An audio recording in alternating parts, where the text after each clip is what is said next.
Hi guys, and welcome to another 7-minute lecture. Human trafficking. What is it and how big is the problem? Even though there are broad definitions for what it is, let's keep it simple. There are three basic elements which make up human trafficking.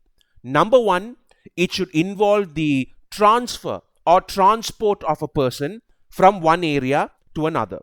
Number two, this transport must be done by either forcing or deceiving the victim who is being transported. And number three, it should be done for profit, as in for commercial exploitation. So these three requirements have to be fulfilled for something to be called human trafficking. You would have also heard the word human smuggling being used a lot, and even though the two are interconnected, they are very separate crimes. There are similarities, but they tend to function as two separate entities. So, since many people don't seem to know the difference between human trafficking and human smuggling, maybe we should start by unpacking that difference first. In human smuggling, there's usually an element of consent. So, for example, let's say you're a Mexican who wants to get into the United States and you're not willing to go through the official immigration process. You're willing to take your luck as an illegal immigrant. There would be people you can kind of pay, human smugglers, who can specialize in transporting you covertly. And they do transport millions of people like this every year. In this scenario, you're not being trafficked, you're being smuggled because it's being done with your consent. So that's the first difference. The second is the process. With human smuggling, your relationship with the smuggler and your journey per se is over once you've been transported across the border. Once you've been snuck in, you need to fend for yourself or go find people you already know who live in the new country. The human smugglers have no use for you anymore. With human trafficking, on the other hand, they are transporting you to the new place for a new purpose. They are not done with you yet. Transporting you is just step one. They then push you into some kind of system where you get exploited after that. So for human smugglers, transporting you from point A to point B is the entirety of their work. But for the traffickers, taking you from here to there is simply a part of a longer process. And that brings me to the third difference between smuggling and trafficking.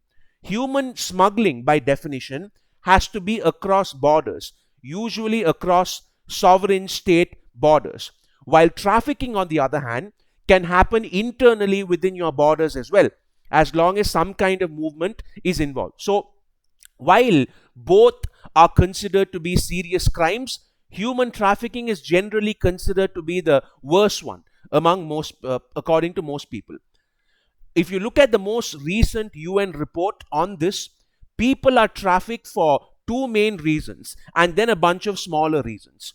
The biggest category, as I'm sure all of you would have already guessed, is trafficking for sexual exploitation. About 50% of all forms of human trafficking is done for sexual exploitation. About 40% is then for forced labor. So people who are trafficked to work as forced laborers, usually in mines and camps and stuff like that, like we see in various African countries, for instance, where these local warlords kidnap entire villages and force them to work as slaves in diamond mines. So 90% is just covered up by these two big categories. The other 10% makes up the rest. There are people who are trafficked for begging, trafficked for organ harvesting, trafficked into criminal gangs. All of that make up the remaining 10%. So sex trafficking and labor trafficking are by far the two big global rackets here. In terms of who does it, the UN report has some interesting data as well. By the way, I will post a link of the report in the description as well, so you guys can read all the information yourself. It's a reasonably well-researched document. So who does it? There are two broad categories here. Organized criminal gangs who specialize in this, and loose opportunistic collections of individual traffickers. So there are some operations which happen on a really organized, almost corporate level, and there's a well-oiled machine. And there's also some operations where it's just individual traffickers and informal groups who get together when the opportunity arises without a centralized system of sorts. Finally, the report also provides data by sex and age.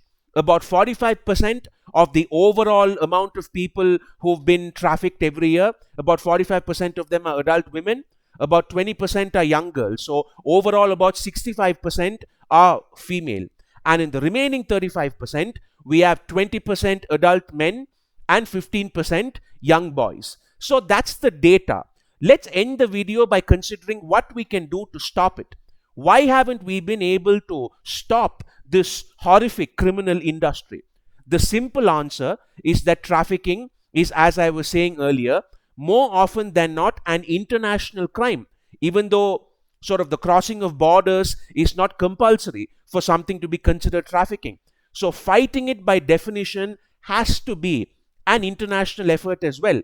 And like most efforts to curb all kinds of international crimes like piracy and terrorism, trafficking too has now just become yet another addition to a long list of failures. Countries are only willing to cooperate with each other to a certain point where they feel that it's not infringing on their own interests. But in terms of sharing confidential information or agreeing to sort of share the burden evenly, most nations simply aren't interested in taking the lead or in doing something proactive. And sometimes, this is the other reason, elite power interests within those countries can also be uninterested in putting a stop to these practices. So there are many rich people in rich countries, diamond companies as an easy example, who benefit greatly from the slave labor trafficking that happens in the African continent. There are many rich people in rich countries who patronize the sex trafficking that happens in, let's say, Europe, where thousands of girls are kidnapped and trafficked to various parts of the world, especially Eastern European girls. So there are elite interests who serve as clients for these trafficking rackets, which makes the fight against it all the more futile. It's not going to be an easy fight, but at least it will be a worthy one. If you like content like this, please don't forget to share and subscribe. Thank you, take care, and I'll see you soon.